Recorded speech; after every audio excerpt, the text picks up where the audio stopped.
महाराज कि 9 महीने तक जीव माता के गर्भ में जिंदा कैसे रहता है। 9 महीने तक कोई भी जीव माता के गर्भ में कैसे जिंदा रहता है, किन किन प्रक्रियाओं से गुजरता है, ये बड़ी जरूरी बात है, समझने वाली है। आप भी सुन लीजिए 9 महीने तक क्या क्या स्थितियां से गुजरता है, कोई भी जीव माता के गर्भ में कैसे जिंदा रहता है। सुनिए महाराज।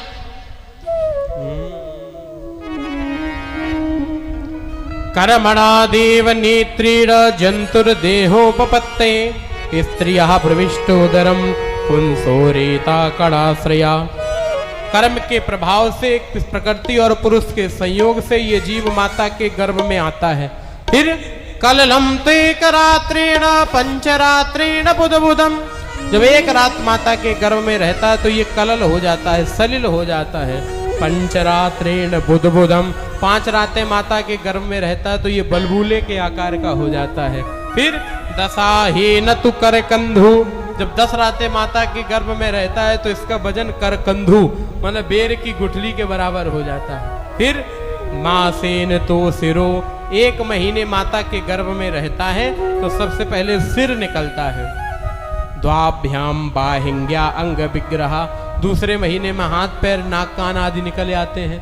फिर तीसरे महीने में नखलोमास्ति चरमाणी लिंग छिद्रो भवस्त्र भी। तीसरे महीने में नाखून रोए स्त्री और पुरुष का चिन्ह आदि बन जाता है।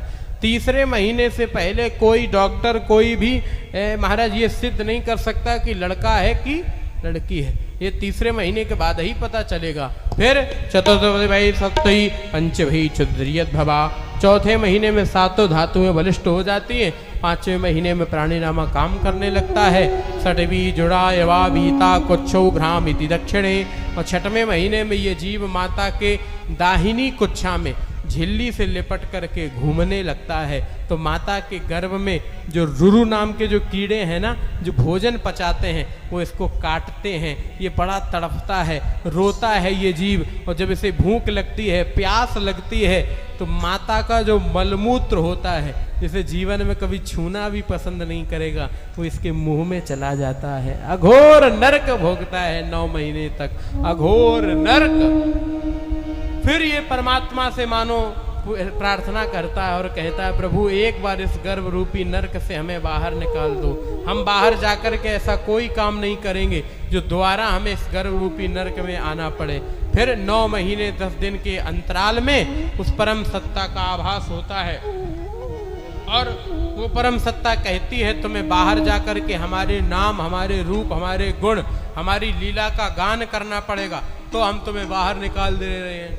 लेकिन उस समय इसकी गर्ज होती है, तो गर्ज में तो इसने कह दिया हम करेंगे। और भगवान प्रसूतिका नाम की वायु को आदेश दे देते हैं और प्रसूतिका धक्का मार देती है। और जैसे ही धक्का मारती है तो ये गर्भ से निकल करके बाहर आ जाता है। और जैसे ही बाहर आता है सो रोने लगता है, क्वां क्वां क्वां, कहाँ कहाँ कहाँ, हम कहाँ आ गए। और जैसे ही रोया वैसे ही वो मैया के पास में वो बड़ा सा कोई होता बर्तन, तो जोर से उसने बजाए दिया। फिर ना कहाँ न यहाँ न वहाँ, सब भूल गया महाराज। भूमि परत बाढ़ावर पानी, भूमि परत बाढ़ावर पानी,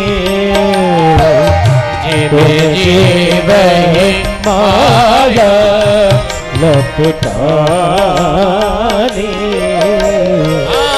भूमि परत बाढ़ावर पानी, भूमि परत बाढ़ावर पानी, ओ जीव जीवनी माया लपटानी, जीव है माया लपटाने। जैसे ही धरती पर आया तो माया में लिपट गया और माया में लिपटे लिपटे ये जीवन गुजरता गया गुजरता गया। 5 साल का हुआ तो दुनिया की किताबों का बोझ लाद दिया और स्कूलों के चक्कर लगाने लगा। चक्कर लगाते लगाते 18 का हो गया। 18 के बाद तो उमर ने भी इशारा किया, उम्र क्या कहती है 18 के बाद? 19, 20, 22, हाँ 21, 21 ही है दुनिया में, 22, 23 कहाँ रहते? बोले तेरे भीतर ही रहते। लेकिन उस समय जवानी होती, जवानी अंधी होती, बुढ़ापा लंगड़ा होता, जवानी के आंख नहीं होती, बुढ़ापे के पांव नहीं हो सकते हैं। जवान में जोश होता है, बुजुर्ग में होश होता है। जवान कर सकता है लेकिन देख नहीं सकता, बुढ़ापा देख सकता है लेकिन कर नहीं सकता।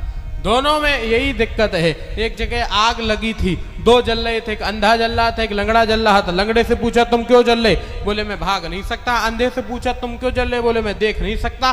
तो एक काम करो ना, दोनों आपस में तालमेल कर लो।